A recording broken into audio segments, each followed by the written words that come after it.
Is a MBA still relevant? If you look around, it feels like everyone is either studying for an MBA entrance exam or heavily debating if it's worth the investment. In this video, we'll first discuss the year-on-year trend of registrations of top MBA entrance exams. Then we'll discuss why even people want to do an MBA. We will do reality check of MBA schools, discuss pros and cons of MBA, then what actually companies look in an individual when they hire, and then finally in what scenario you should consider doing a MBA. Let's straight dive into the data. If we look at CAT, the number of registrations year on year tells a fascinating story. In 2022, we saw about 2.5 lakhs registrations. That shot up significantly in 2023 to roughly 3.3 lakhs and stayed flat in 2024 to around 3.2 lakhs. But for 2025, the registration again dropped back to around 2.95 lakhs. Meanwhile, ZAD registrations have been climbing up,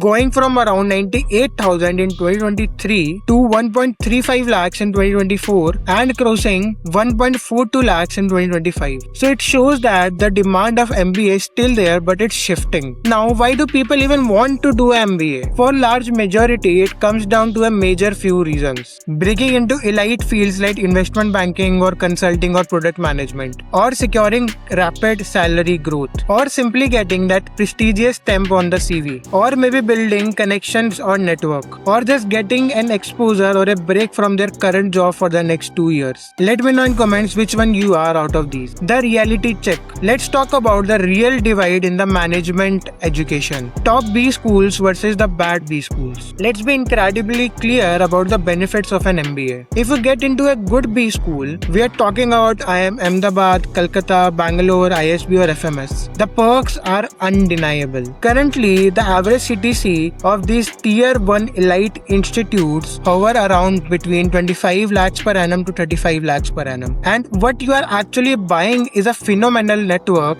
incredible industry exposure and top tier placement opportunities. You get dedicated environment for self-development for the next 2 years. And that prestigious stamp on your CV genuinely opens up the opportunities that are gated off otherwise. But what happens if you go to tier 2 or 3 B schools? Honestly, it is a waste of money and time. The reality is sad. You end up grinding for 2 years but end up only getting a job of around 5 to 6 lakhs per annum. The harsh truth is you can get this type of job even before or without doing a MBA, just with your undergraduate degree. For example, for business analytics profile, the starting CTC is 6 LPA in a tech company. And to get into this kind of profile, you just need right skill sets regardless of your undergraduate degree as well. Now, you might be asking what about short courses or programs or boot camps? Yes, they can be helpful, but only the good ones. Just having a random certificate will not matter. What matters is the actual skill set during that program or content which you have gained. What type of problems are you solving in that program? What type of frameworks are you learning in that program? Are those things even helpful in the real world scenario? Or if those things which you are learning will even help you crack the real world interview? Also, if you are just looking for exposure and learning, which is what actually matters for self-growth, you don't always have to pay to get a degree or skill set. You can even just follow YouTube channels that have amazing free business content like this one or Think School, the dark side of MBA. It is not all sunshine. The massive salaries which you get after the MBA comes with a lot of sacrifice. Let's talk about the heavy cons of the B schools that they don't put on their brochures. First, the debt trap. Be prepared for incredibly high fees ranging between 20 lakhs to 40 lakhs for a 2-year course. And for vast majority of students, it means taking a loan of that big amount. You will be tied to that loan for upcoming 5 years. Only FMS, which comes under Delhi University, have a fees of around 3 lakhs for 2 years among the top B schools. Second, the EMI burden. Let's do the math. Even if you land a highly coveted 25 lakh CTC, your in-hand salary will be roughly around 2 lakhs per month. Out of that, your EMIs will easily be 30k or 50k per month. So your finally takeaway salary would be around 1 lakhs or 1.5 lakhs only per month. Third, loss of freedom. This financial burden directly leads to loss of freedom. What if you burn out? What if you want to leave your job for a better work-life balance? You cannot simply leave because of the loan. More importantly, you cannot even take a risk to build a startup.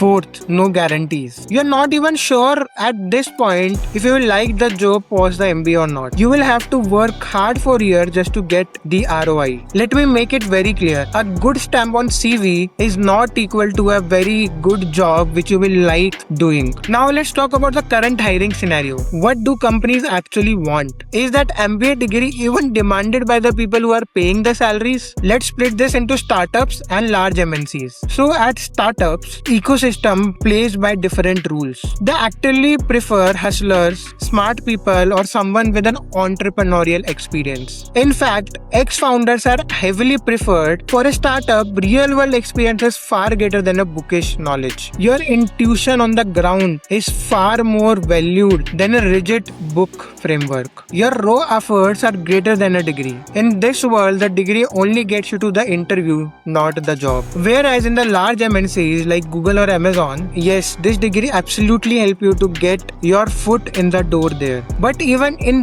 these massive corporations as well, experience matters just as much when it comes to climbing the corporate ladder. Okay, before discussing the final conclusion, make sure you subscribe to this channel. The final conclusion. Let's bring it all together on the basis of data and the reality on ground. If you have a bachelor's degree from tier 1 college, you likely have a decent CTC of around 15 lakhs per annum. You probably have a great network and a solid stamp on your CV. You only need to take up the burden of MBA if you specifically want to switch profiles. For example, if you are in the tech role, software engineering maybe, and you want to switch into business profile like investment banking, consulting, or product management. But if you want a STEM for just sake of it, don't do it. However, if you are from other tier 2, tier 3 colleges, the math changes. In this scenario, you are stuck with a poor salary, have no network or alumni base, and you desperately need a stamp on your CV to break that glass ceiling. Then aiming for top B schools like XLRI, IIMs, FMS, ISB, that is absolutely worth the grind. Not the tier 2 or tier 3 B schools.